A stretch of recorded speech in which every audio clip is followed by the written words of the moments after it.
જય માતાજી મિત્રો, સવાર સવાર જાગી નાઈ તૈયાર થઈને ઢીંગુ બેન ને બાપુ અહીં રમતા મૂકીને આપણે આવી ગયા સીધા વાડીએ.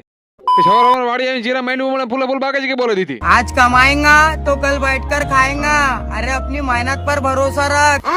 તમને જ ખબર નથી છે આવા કામમાં કેટલો કંટાળો આવે એમ. હજી નાનું માંડવી વળવાનું ચાલુ કર્યું તો શેઠ આવી ગયા. સડા ઘીરે પહેરવાની વસ્તુ છે સાહેબ, બજારમાં રખડવાની વસ્તુ નથી. कौन कह रहा माखी?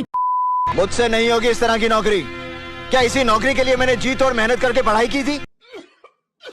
પછી આવું હલકું કામ તો આપણને ફાવાને એટલે ઝડપથી એક એલ્બો કાઢીને બીજો એલ્બો બંધ કરીને કરી દીધી મોટર ચાલુ. પછી મોટર ચાલુ થઈ ગયો એટલે પાડો લઈને ભાગવાનું જ હોય.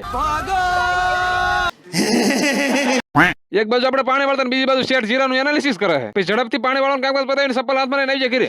बैगन પછી ઘરેથી બપોરનું કામકાજ પતાવીને ગાડી લઈને પાછા નીકળી જાય પાળિયાદ બાજુ. એટલે પણ આ પાળિયાદમાં કાળી બેસીને કાળી બજારી ચાલુ છે. ये क्या बक रहे हो? પાળિયાદમાં થોડી ખરીદી કરવાની એટલે આવી ગયા દુકાને. અને આ દુકાને તો આપણે હાટો અલગ અલગ પ્રકારના મુકવા રાખેલા છે.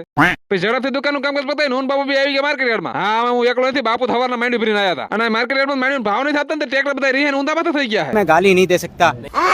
એટલે પણ હવારના વાળ જોતા ને તો 5 વાગે વારો આવ્યો. પછી માંડવી ઠેલવામાં આપણો વારો આવી ગયો એટલે ઝડપથી ટ્રેક્ટર લઈને આવી ગયા માંડવી ખાલી કરાવવા. हम तुमको खैनी खाता दिखते रे।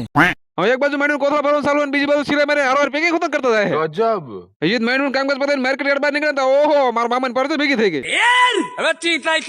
मैं गरीब हूँ। गजब बेइज्जती है। ગરીબ હોય એટલે સોડા તો ભાઈ પડે ને. પછી સોડા પીવાનું કામકાજ પતાવીને 250 ગ્રામ વાળ કપીને આવી જાય ઘરે. ઘરે આવીને ખાધું પીધું રાજકોટનો આજનો વ્લોગ અહીંયા જ પૂરો. Okay, Tata, bye bye.